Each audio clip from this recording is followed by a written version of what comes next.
Warisi Hindi Folktale Imalonda Handukchabani Soikiba Lankiba Yauragasu Tabiriba Kwai Kudingmakna Nakpigani Wari Handukpirakpa Suras Athokpam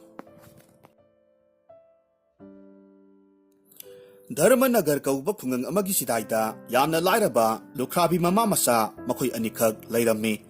nauna mapapung kaina khraba kisan piklingaidagi hauna lonchat khangi asumba satli matam ayambada mamagi mateng panglammi samna hairabada kisanbu nungsidaba khungang aduda atangbani lukhrabi mama na khungangdugi ina kaira khunba khulakbagi imungda numit khudingi thabak nomba chatli thabak suba loiraga Kulakbagi nupina sel khara pirakpaduna mama masagi hingnabagi lambi oijarammi nongmagi numidang waram amada lukhrabi mamadu masa yamna ngamdana naheduna mayumda yauraklammi matamasida umangdagi singsanba satluba kisansu mamabu ubaga singbundu thadaramlaga mamagi manakta prap chansilaklammi aduga hairammi Ima kari tawrabage haksang ngamdabro se somda tapna hipthabiyu Asumna haiduna mamabu pamungda pothahalammi sor asangba ama honduklaga mamana tapna hairakhi Imagi bungo ima karisu tawdiye sumnagi haksangse sokthabani Mamagi matawduda kisan mathwai wajai aduga hairammi Imasu haujikti ahal osilakle hanagumna khulakpagi yumda thabak nomba satpado lepiro haujikti nasa aisu pangal chawre Ay imagi matawse yengba ngamdre Masagi wahaida mamana nungsina masagi makokta nanthabirammi aduga hairammi Imagi kisan ima karisu tawroye ngayhak potharaga adumak phakinida Masinda asumna hairabasu lukhrabi mamadu tasengna masak khangdaba layong amana kanna narakhi nongmagi sukchilaktuna phamungda taraga leiba haibadu oirakhi Kisanna mamabu layengnabagidamak ahiba maiba kaya marum tanajai adum oidunasu phagalakpagi matawdi uramde seldamak tinglaga toe nongmadi aphawba maiba amana hairammi Ibungo kisan nakhoi imagi layengse saharda satlaga layeng thokpana sumgani khalli khura hoina khangjaba hidak nangthak pumnamak hotnarabani adubu ariamba oire Maibagi wahaidu tarubada kisandu maithong langsilli matomta khalli Arapa mafam saharda satlaga anaba mamabu karamna layengani yamna luribadi hana lejaramba sel pumnamak haujikti loikre mathangi ayukni kisan mafi marol honglaga karigumba thabak ama satnabagidamak hotnai mahaki matawduda aswanbi mamana hairammi Imagi bungo asuknganna Kadai waida chatkadawribano Ima aise khulakpagi yumda thabak inkhang su nomba yauge hairuge tawbani ado ima ai yariba makhai nganta hanjarakke imagi sanabasu thamjaramlabani masi hairamlaga kisan khulakpagi yumda laklammi mahak ubada khulakpana hanglakhi Upamasa nahakti kari thabak laibage nahakki namadubu Masangamti haibaduna kamdauraba Khulakpagi wasi taraga kisanna khumlammi Khuraibungo imagi haksang adumak soli Ngasi aina laksaribase Khuraibungo na nusibiduna karigumba thabak amata pinabiyo Tasengna aikhoigi yumda sel mayak ama phawba leitre Mahaki waduda khulakpana nusibiduna nokphet tawraga khummi Chume nakhoi waram lagani Adubune, nahakna thabak su nomge hairabanina. Yangoi, aigi yaw kuntha khak leiribase, masi oina senaroko. Aduga nahakna kauroidawadi. Umanggi hanong ningthina hauba mafamduda, makoibu sajik pijagadabani. Makoibu lamlaki tamthiba sasingdagi, seksingadabani ko. Karigumba horel, masing amata wakna purakpa yaroi. Adum nagatawrabadi, kurabu asawbami ohenganuko. Khulakpagi wafamda kisansu makok nomlammi ningthina senagani hairaga yausingdu umang maikaida hoiraga puraklammi mahakna leptana asumlakpasida umangi matai oirapna asangba hanaw hauba mafam amada yausingdu sajik sahalammi hairiba numisi kisandu ayakpa korogi maisana masadu yamna choktharammi maramasina ꯌꯥꯝꯅ ꯆꯥꯎꯕ ꯎꯄꯥꯜ ꯑꯃꯒꯤ ꯃꯈꯣꯡꯗ ꯉꯥꯏꯍꯥꯛ ꯄꯣꯊꯥꯒꯦ ꯍꯥꯏꯗꯨꯅ ꯐꯝꯊꯔꯝꯃꯤ ꯑꯗꯨꯕꯨ ꯉꯥꯏꯍꯥꯛ ꯂꯩꯔꯒꯗꯤ ꯃꯍꯥꯛ ꯑꯗꯨꯃꯛ ꯇꯨꯝꯊꯈ꯭ꯔꯦ ꯃꯍꯥꯛꯅ ꯅꯤꯡꯉꯥꯏꯗꯅ ꯇꯨꯝꯊꯈꯤꯕ ꯑꯁꯤꯗ ꯁꯦꯟꯕꯤꯗ꯭ꯔꯕ ꯌꯥꯎ ꯁꯪꯒꯨꯗꯨꯗꯤ ꯃꯅꯥꯛꯇ ꯉꯥꯏꯍꯥꯛ ꯆꯥꯔꯝꯂꯕ ꯃꯇꯨꯡꯗ ꯃꯔꯤ ꯃꯔꯤ ꯏꯅꯈꯤꯗꯨꯅ ꯎꯃꯪ ꯃꯅꯨꯡꯂꯣꯝꯗ ꯂꯣꯏꯅꯃꯛ ꯆꯪꯈ꯭ꯔꯦ ꯍꯥꯏꯔꯤꯕ ꯇꯥꯟꯖꯥ ꯑꯁꯤꯗ ꯑꯁꯨꯛꯄ ꯎꯃꯪꯗꯨꯒꯤ ꯆꯤꯡꯈꯣꯡꯗ ꯂꯩꯕ ꯁꯨꯔꯨꯡ ꯑꯃꯗ ꯂꯩꯕ ꯀꯥꯂꯤꯗꯥꯃꯣꯟ ꯀꯧꯕ ꯍꯤꯡꯆꯥꯕꯗꯨ ꯉꯔꯪ ꯉꯔꯪ ꯄꯥꯏꯔꯛꯈꯤ ꯃꯆꯤꯟꯗ ꯁꯣꯜꯂꯤ ꯃꯤꯅꯝ ꯅꯝꯃꯤ ꯃꯤꯅꯝ ꯅꯠꯇꯦ ꯌꯥꯎꯁꯥ ꯃꯅꯝꯅꯤ ꯅꯠꯇ꯭ꯔꯅꯦ ꯄꯨꯛꯁꯤ ꯂꯥꯝꯕꯅ ꯂꯣꯏꯔꯦ ꯑꯩ ꯉꯔꯥꯡꯗꯒꯤ ꯁꯥ ꯑꯃꯠꯇ ꯐꯪꯗꯗꯨꯅ ꯍꯧꯖꯤꯛ ꯐꯥꯎꯕ ꯆꯔꯥ ꯍꯦꯜꯂꯤꯕꯅꯤ ꯑꯁꯨꯝꯅ ꯍꯥꯏꯔꯒ ꯌꯥꯎꯁꯤꯡꯅ ꯂꯥꯛꯂꯤꯕ ꯃꯥꯏꯀꯩ ꯑꯗꯣꯝꯗ ꯉꯔꯪ ꯉꯔꯪ ꯉꯪꯂꯒ ꯄꯥꯏꯁꯤꯜꯂꯛꯂꯝꯃꯤ ꯍꯧꯖꯤꯛꯇꯤ ꯃꯍꯥꯛꯅ ꯎꯔꯦ ꯃꯍꯥꯛꯅ ꯅꯣꯏ ꯄꯦꯜꯂꯕ ꯌꯥꯎ ꯁꯪꯒꯨ ꯑꯃꯈꯛ ꯎꯃꯪꯒꯤ ꯂꯝꯍꯥꯡꯗ ꯁꯖꯤꯛ ꯆꯥꯔꯒ ꯂꯩꯕꯗꯨ ꯎꯔꯝꯃꯤ ꯌꯥꯎꯁꯤꯡꯗꯨ ꯎꯕꯗꯨꯗ ꯀꯥꯂꯤꯗꯥꯃꯣꯟ ꯍꯤꯡꯆꯥꯕꯗꯨ ꯃꯇꯤꯜ ꯑꯔꯔ ꯇꯥꯏ ꯃꯇꯣꯝꯇ ꯍꯥꯏꯖꯩ ꯅꯤꯡꯕꯨ ꯅꯤꯡꯂꯕꯗꯤ ꯐꯪꯏ ꯍꯥꯏꯅꯕꯗꯣ ꯆꯨꯝꯂꯦꯗꯅ ꯈ꯭ꯋꯥꯏꯗꯒꯤ ꯆꯥꯎꯕ ꯌꯥꯎ ꯃꯄꯤꯁꯦ ꯃꯁꯤ ꯍꯦꯛꯇꯃꯛ ꯐꯥꯔꯒ ꯍꯣꯔꯦꯜ ꯆꯝꯊꯣꯡ ꯆꯥꯔꯨꯔꯒꯦ ꯅꯨꯡꯉꯥꯏꯔꯦꯗ ꯃꯁꯤ ꯍꯥꯏꯗꯨꯅ ꯍꯤꯡꯆꯥꯕꯅ ꯌꯥꯎ ꯃꯄꯤ ꯑꯃꯈꯛ ꯇꯥꯞ ꯐꯥꯔꯝꯃꯤ ꯂꯦꯝꯍꯧꯔꯤꯕ ꯌꯥꯎꯁꯤꯡꯗꯨ ꯁꯝꯖꯦꯠ ꯈꯥꯏꯅꯕꯒꯨꯝ ꯈꯣꯡ ꯈꯣꯡꯗꯨꯅ ꯃꯈꯣꯏꯒꯤ ꯊꯣꯛꯄ ꯀꯣꯏꯆꯦꯟ ꯆꯦꯟꯅꯔꯝꯃꯤ ꯑꯁꯨꯝꯅ ꯍꯤꯡꯆꯥꯕꯗꯨꯅ ꯌꯥꯎꯗꯨ ꯃꯔꯦꯡꯕꯥꯗ ꯊꯣꯡꯒꯠꯂꯒ ꯁꯨꯔꯨꯡ ꯇꯥꯅ ꯆꯠꯈ꯭ꯔꯦ ꯑꯁꯣꯝꯗꯅ ꯅꯨꯃꯤꯗꯥꯡ ꯋꯥꯏꯔꯝ ꯑꯣꯏꯁꯤꯜꯂꯛꯄꯒꯤ ꯑꯏꯪꯕ ꯅꯨꯡꯁꯤꯠꯅ ꯂꯤꯔꯤ ꯂꯤꯔꯤ ꯁꯤꯠꯂꯛꯄ ꯃꯇꯝꯗ ꯀꯤꯁꯟꯗꯨ ꯃꯤꯀꯞ ꯊꯣꯔꯛꯂꯝꯃꯤ ꯃꯃꯤꯠ ꯄꯥꯡꯊꯣꯔꯛꯄ ꯃꯇꯝꯗ ꯁꯥꯖꯩꯗꯨ ꯇꯥꯞ ꯄꯥꯏꯈꯠꯂꯤ ꯃꯇꯣꯝꯇ ꯍꯥꯏꯖꯩ ꯑꯩꯗꯤ ꯀꯨꯏꯅ ꯇꯨꯝꯂꯨꯔꯦꯗꯅ ꯌꯥꯎꯁꯤꯡꯗꯤ ꯀꯗꯥꯏꯋꯥꯏ ꯆꯠꯈ꯭ꯔꯦ ꯑꯣꯟꯊꯣꯛꯄꯅꯤꯗꯀꯣ ꯑꯩꯁꯦ ꯑꯁꯨꯝꯅ ꯍꯥꯏꯔꯒ ꯌꯥꯎꯁꯤꯡꯒꯤ ꯈꯣꯡꯒꯨꯜ ꯂꯤꯕ ꯑꯣꯏꯅ ꯎꯃꯪꯒꯤ ꯂꯝꯕꯤꯗ ꯀꯣꯏꯊꯤ ꯊꯤꯔꯝꯃꯤ ꯈꯔ ꯆꯪꯁꯤꯜꯂꯛꯄꯒꯗꯤ ꯄꯪꯂꯥꯞ ꯂꯥꯞꯇꯅ ꯌꯥꯎꯁꯤꯡꯅ ꯈꯣꯡꯕ ꯇꯥꯔꯛꯈꯤ ꯈꯣꯟꯖꯦꯜꯗꯨ ꯇꯥꯕꯗ ꯃꯁꯥꯗꯨ ꯅꯦ ꯇꯥꯔꯝꯃꯤ ꯀꯤꯁꯟ ꯌꯥꯎꯁꯤꯡꯗꯨ ꯍꯩꯒꯠꯂꯒꯦ ꯍꯥꯏꯗꯨꯅ ꯃꯁꯤꯡ ꯊꯤꯔꯝꯃꯤ ꯑꯗꯨꯕꯨ 60 ꯁꯨꯒꯗꯕ ꯌꯥꯎ ꯑꯃ ꯋꯥꯠꯂꯦ ꯎꯃꯪꯗꯨꯗ ꯀꯣꯏꯆꯠ ꯆꯠꯂꯒ ꯊꯤꯕ ꯌꯥꯕ ꯊꯤꯔꯝꯃꯤ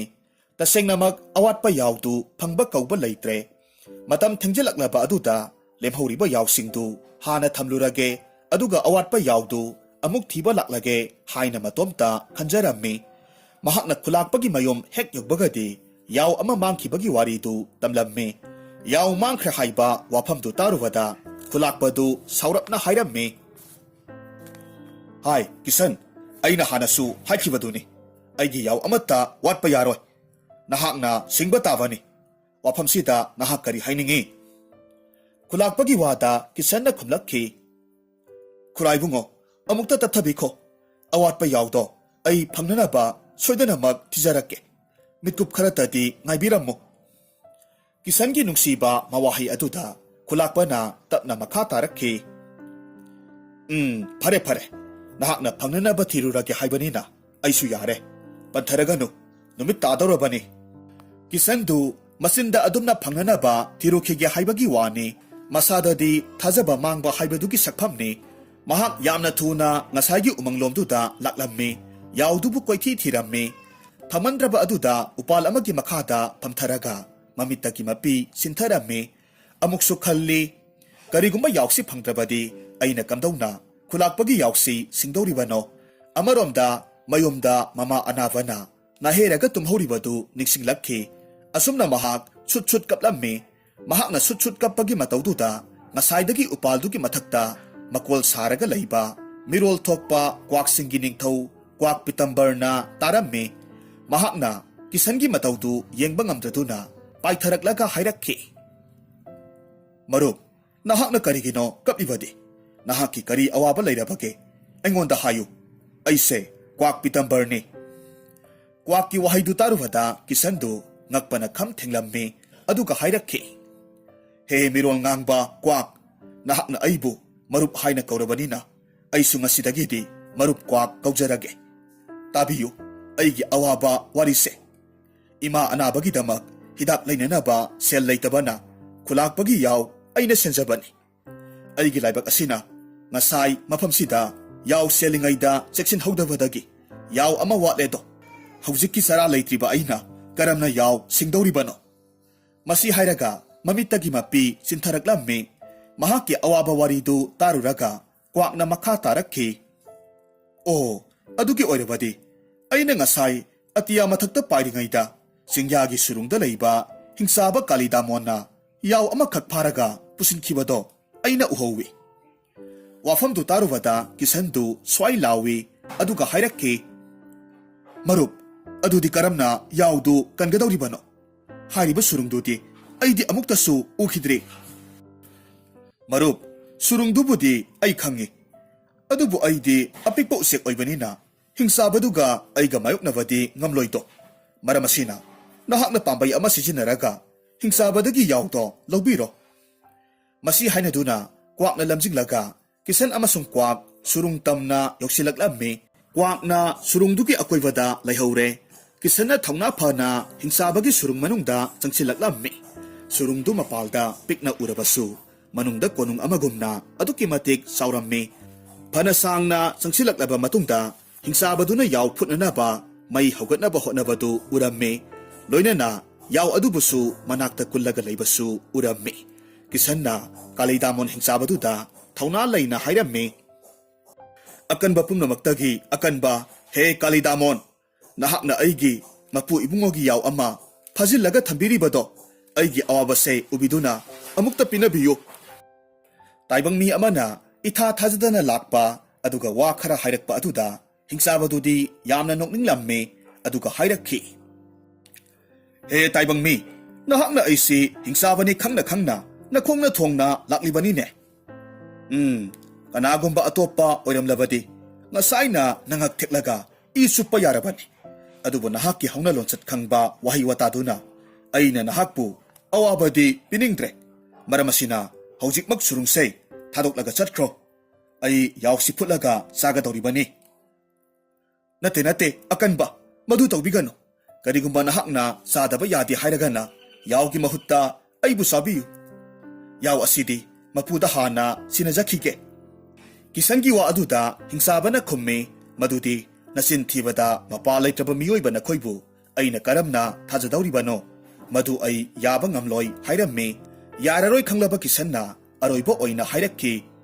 ꯍꯦ ꯑꯀꯟꯕ ꯃꯄꯨ, ꯅꯍꯥꯛꯅ ꯊꯥꯖꯗ꯭ꯔꯒꯗꯤ ꯑꯩꯅ ꯑꯩꯒꯤ ꯑꯄꯣꯛꯄꯤ ꯏꯃꯥ ꯄꯟꯗꯨꯅ ꯋꯥꯁꯛꯂꯤꯕꯁꯤꯅꯤ꯫ ꯑꯩ ꯌꯥꯎꯁꯦ ꯃꯄꯨꯗ ꯄꯤꯔꯝꯂꯒ ꯌꯥꯝꯅ ꯌꯥꯡꯅ ꯑꯃꯨꯛ ꯅꯍꯥꯛꯅ ꯑꯩꯕꯨ ꯁꯣꯏꯗꯅꯃꯛ ꯆꯥꯕ ꯐꯪꯅꯤ꯫ ꯍꯤꯡꯁꯥꯕꯗꯨ ꯀꯤꯁꯟꯒꯤ ꯋꯥ ꯑꯗꯨꯗ ꯊꯥꯖꯔꯝꯃꯤ꯫ ꯌꯥꯎꯗꯨ ꯄꯤꯔꯛꯂꯝꯃꯤ꯫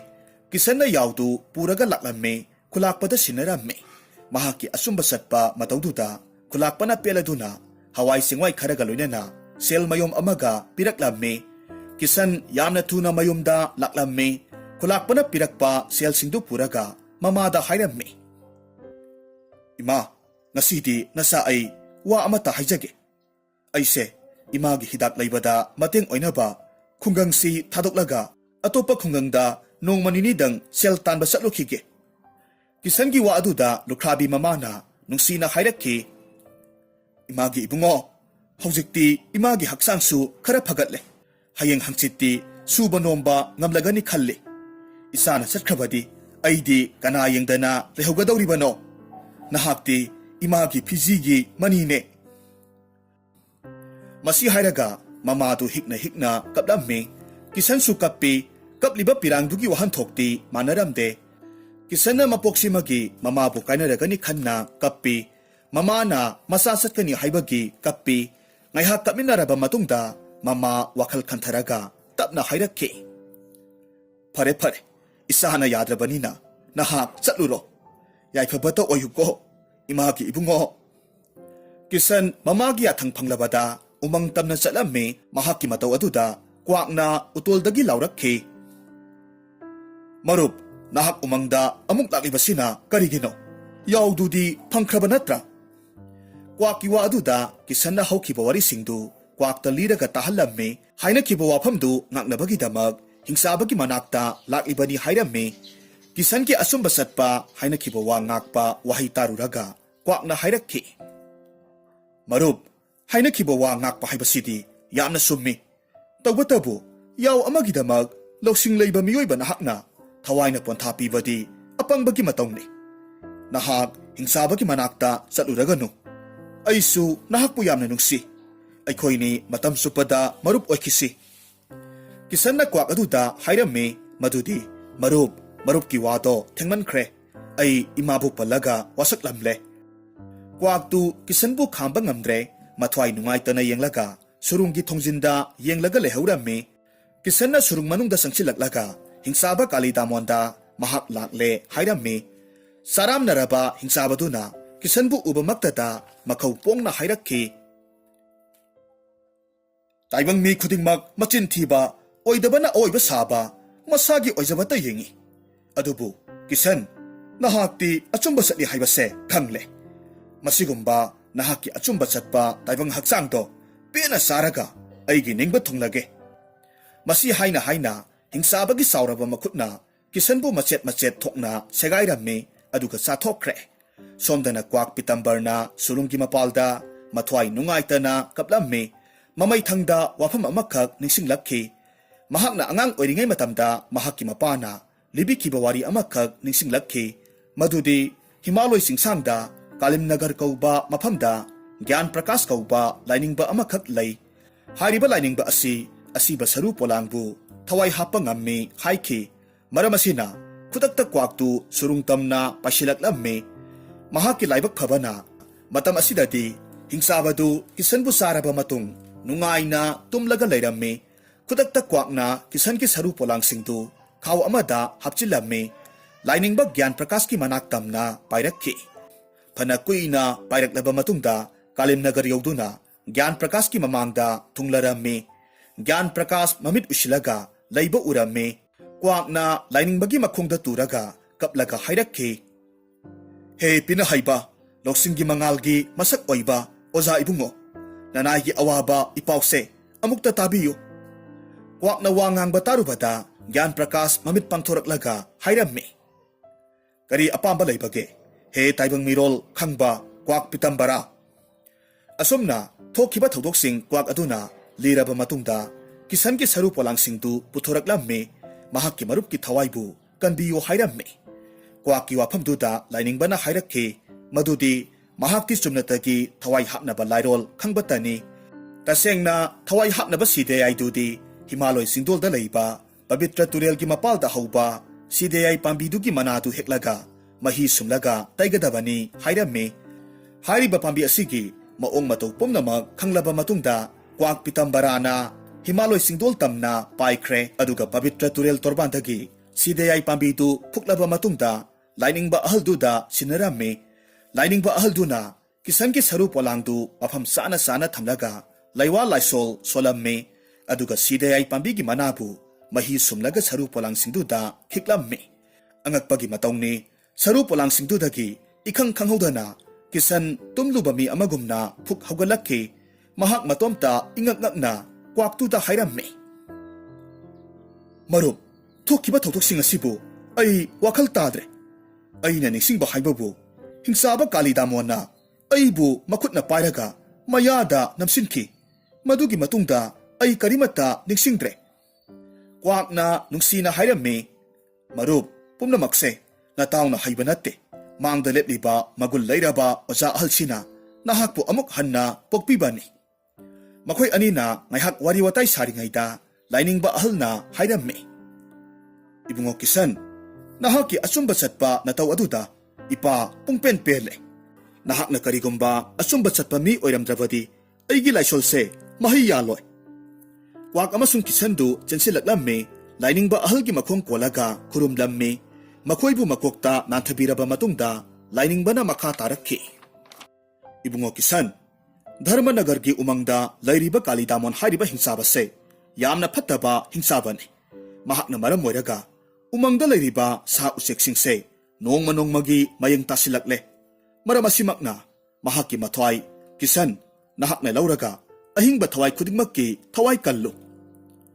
mahakpo hatpa ngamgadaba miyoidi nahakna tana malemda leiroi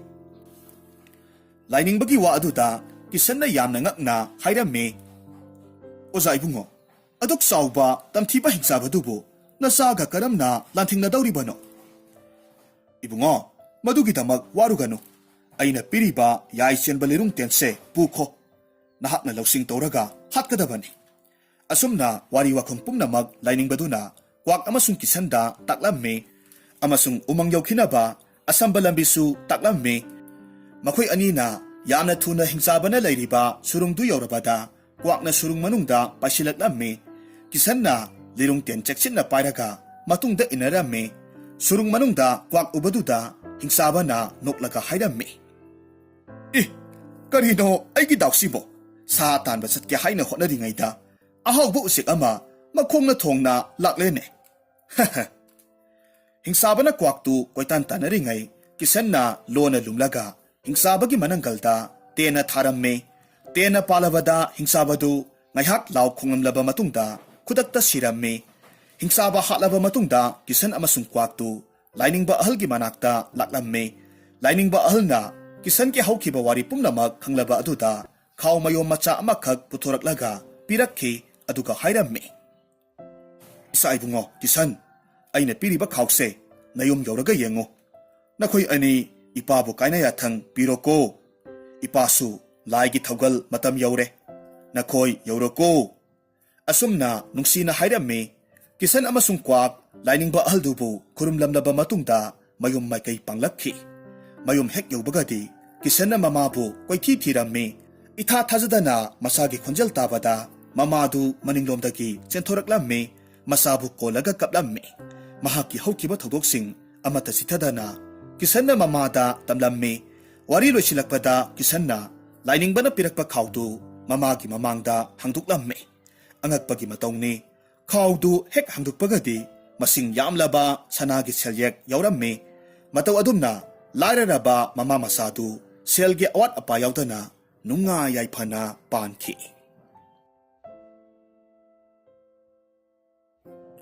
Hauzik amuk taminarasi Manipuri Phunga Wari yong natal genba.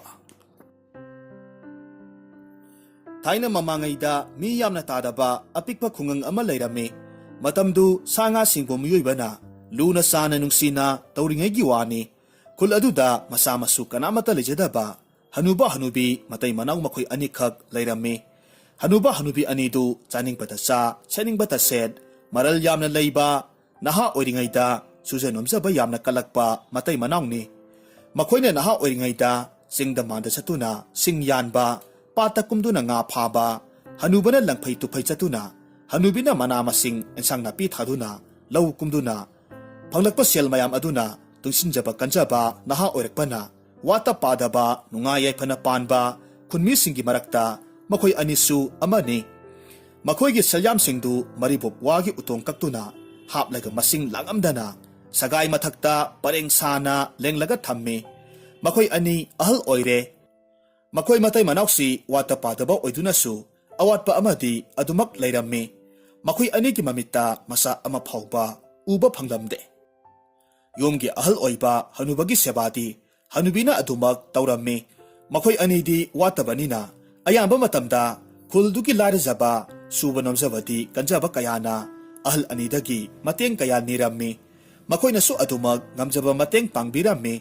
Mising adugidamak ngamjaba kathoklamme. Hanuba hanubi anidu kullaykay miyamna nungsina luna sana tawi. Kullaykay ki maru oiba thaudok wathok thokpada saruk kayama yariba hanuba hanubini. Laykay ki thauram lalub luhongba sorat piroi nahut nareng kayadasu sithaba yaudana hanuba hanubidu saruk yaramme. Hanuba hanubi anigi naha oiringaydagi yoksaraba masa saklaba nungsina tawzaba yong mama masa anisu layramme. Yong mama masadu hanuba hanubi anigi ingkol matolgi uzaw pambi mathakta phaira uka thakta aki akhang yaudana asa athak hanuba hanubi maphamdagi awat palaitana phanglaga nungaina leijaramme. Makoygi haibabu chen chungduna uthakta sanajabana makoygi maru oiba mathaudang oiramme. Saramdagi matamdana hanuba hanubigi yumzaw mangolda kakhatuna phamlamme. Haira puthorakpa ngairamme. Hanuba hanubi anidunasu makoy anigi haura hauraba thabi thanai laphoi nungphoi sem komla susa angur jamna singba mabuk thanna pija pithai afaba ising pithai asumna matam koina loinaraklaba yong anido mirolsu ningthina adum khanglamme. Wa ngang bathoktaba khaktani hanuba hanubina kaubadasu hek kaubaga u mathak amadagi kumtharaktuna hanuba hanubigi manakta sangsilai. Yong mama masadu hanuba hanubida kezei haira saraga chatlo haibadana adumak masatli numidangi matamda uthakta nungaina yareksei nongmagi numit amadani laikagi sorat amagi sepau phangladuna hanubadu sorat chatlammi thoramadu da sanabadu tal oina tawrammi sorat loiraduna hanubana tal mayom du puraklaga mayum mangolda ngairaga lairamba hanubida tal mayom ama piraka hairammi hanubi sese tal mapak ama loktuklaga nangi nasa aniduda pizaro ataidi aikhoi su khara sase adudagidi hanubiduna masa sakna yoksariba yong mama masadu kaurammi yong mama masadu su harau harau udagi kumtharaktuna mangol kakhalakle hanubina sese haiduna tal mapak ama puthuraktuna tal asina nakhoi ani chap manana yelaga saroko haiduna yong mama masada pirammi yong mama oiribaduna tal du khaibok setuna masada pirammi yong masa aduna di yaramde saw haiba yadre mama oibida pisilli yamde haiduna ningai tawrakle yong mama na magi saruktagi maset ama haplaga masada pibire madudasu masadu yadre yong mama oibi isa se ningai phatre amata pizareroi khanduna taldu pulap pasilaga sapmanana ayyelage ko haiduna maset maset setuna yenba haurakle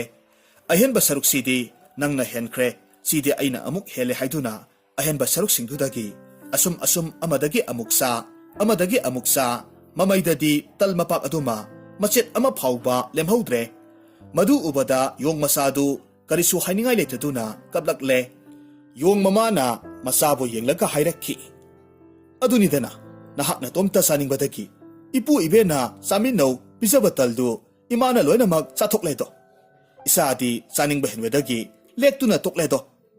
nangna saba hek phajatiba makhai aina pizaro nahak saba su phangloi asum haina yong mamana kanna mahaire yong masadu mabuk sitlaba aduda mabukning nungsina karinunggi ningai toduna ayamba saning lubano khalakkhre mamitta mapi sadum sintharakuna hairakhi ima ai lanjare hayengdagidi ai ningai tawjararoi imana pibado yazarage asum toduna yong mamana masagi ahenba saningba mi pijaningdaba minung siwatpadu sumthokhi mamana haiba pijabada yong masadu yakhi haujik amuk taminarasi manipuri phunga wari sangaigi punsi khungang amada sadanba nupa amakhak leirammi mahaki mathaudi sa phaduna yonba usek phaduna yonba hatpa saba asini nong hek nganphung tawbadagi mahaki lirung tengi tenjai masing yamlaba tenjai itpa longkhum machin semba mahaki hainabi sinphamni sadanba asigi akhangkanba amadi sadanba satpa matamda sa amata phadriba phauba mahak sak saramde sa phaba numitadi harau halaktuna magi nupi anganga loinana sak saminai sadanba nupadugi mayumgi phaklang akoiba aduda sa masing suuna sagi makoksing thetli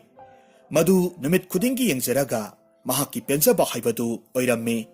sadanba nupa asigi pikliba masanupa amasung magi nupidu mayumda thanamlaga karigumba matamda hek achauba jangalda pat achaubada sa thibasu chatlammi nongmagi numit amadani sadanba nupa asina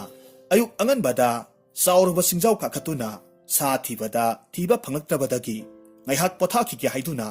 uzau amagi makhongda potharammi mahakna phamliba maphamdugi makha thangbadasu achauba lok amakhak leirammi mahakna potharingai khanghaudana lok adomda saji masagi makhol tarammi makhol du tabada sadanbadu khanghau haugatli loknung tamna lirung ten paiduna thang yanduna mamit chetna yenglaga makhol tariba adomda prap sangsilli matamdu saji mapi amana masabu khomlang induna mama masa kullaga potharingai matamni sadanbaduna madu uraduna saji mapi tamna tenga thongduna liri singi karisu khangjanaba saji mapi masadudi ningaidana adumak leiringai matamni sadanbana liri tharammi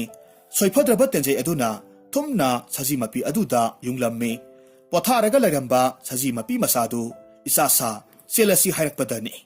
tena palaba saji mapi dudi saina kholna chenba ngamdre turoi ngaroi chelakle sadanbaduna amukka hanna ten kapsilaktuna saji duda palabada upai leitavadagi leimai thakta chenba ngamdaduna aroiba oina dom haithakre sadanba nupadu chansilaklammi sajidu marengbanda hapkatlammi pikliba saji masasing adudi karisu tauba ngamdana mamitta mama kainabaki maisak aduna mapi taduna umangdugi marumda yenglaga lehaurammi sadanba nupaduna harauna karakpa matamda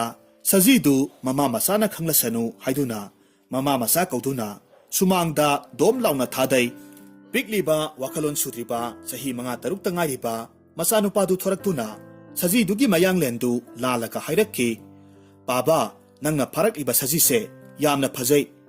sajisi mapiniko mapisi pabana hatoklaga purakle sajisigi masasing leiramlabadi soidana masasing du katlamni aidi baba masigi sajise saba ngamloi nungsi asomna hairamlaga ima kauduna yum manungda changkhre sadanba nupaduna onthokpanida aigi angangse asomna hairaga sumangda leiriba sajidu marengbanda thongatlammi aduga atopa khungangda yontoklure phanglakpa selna imungi sanaba haiduna nga sak mana masing leiraklammi asomna asum haukibana mahaki masanupadu sahi 13-15 sujilaklabada nongmagi numit amadani masanupana mapada munna yenglaga pabana sa hatpa yonbasi tokpiro jibabu sa usekpu khara nungsiba phai mioibagi punsi aikhoisu sa gumbagi punsiga amatani haijarammi masagi nungsiraba wadu taraka mapana khummi ipana sa hatrabadi namana sasu chara henba tabani ne madu tabada upai letraba masadu mapa ibungoda wa ngangbang ngamkhide nongmagi numit amadani sadanba nupa aduna sa tanba chatlamdaida mama masada lirung tenjai khaw thang puthora u hairammi masana puthora e sadan bana hairammi namana sadi tenjai semdraboina tenjai kharasina karamna sa pharugadoribano tenjai itpatalabani namana sa nakhoi anisu ngasidi sak saba yararoi imungda changu mapansu thokpa yaroi asumna haiduna mama masabu imungda leihanduna mapanda thonglolammi mapangi thongdu chetna lonsilamlaga sadanba nupana patakumkhre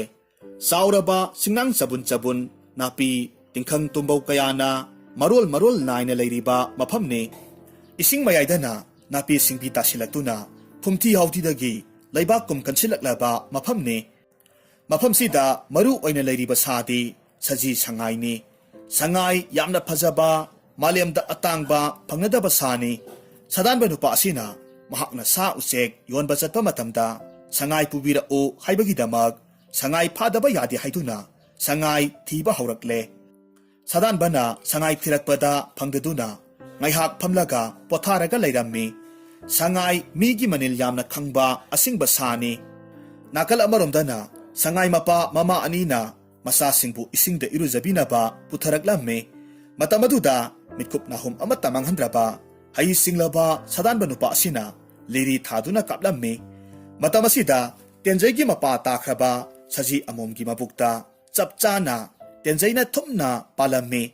ising iyaida tena palaba sajidu ik lauba khonjel galoinena mapuroiba sajibu masa singbu yenglamlaga adumak tasinkhre saji mapadu wadingangdana masa singbu hauduna narakta chansilammi saji amom tamna amuk yeng sadanbada amuk yeng solammi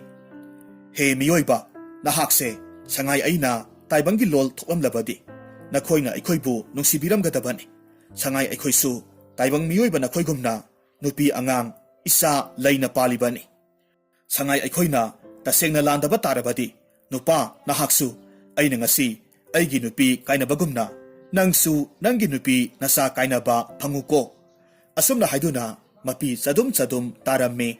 sadanbana chansilaklaga iyaidagi sangaidu singkhatli sangaidu mayum yaudana lambelda yonthoklammi mayum pangna mayumgi wakhalda asum lakpa matamda karigumba amakak khangning ningsingbagum ipa pakhatna solakki ngasisi kari numitno aigi nupigi sor phundanaba hek pijaba hidak adusu aigi furit khawda loinamaksu yaure thongsu lonsilambani aidi loinamak kaururedana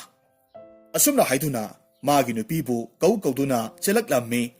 mahakki mataudu ubada miyamsu ingak ngaktuna ꯌꯦꯡꯗꯨꯅ ꯀꯩꯗꯧꯔꯕꯒꯦ ꯍꯥꯏꯅ ꯍꯪꯅꯔꯝꯃꯤ꯫ ꯁꯥꯗꯥꯟꯕꯅ ꯃꯌꯨꯝꯒꯤ ꯊꯣꯡꯗꯨ ꯊꯨꯅ ꯍꯥꯡꯂꯨꯕ ꯃꯇꯝꯗꯗꯤ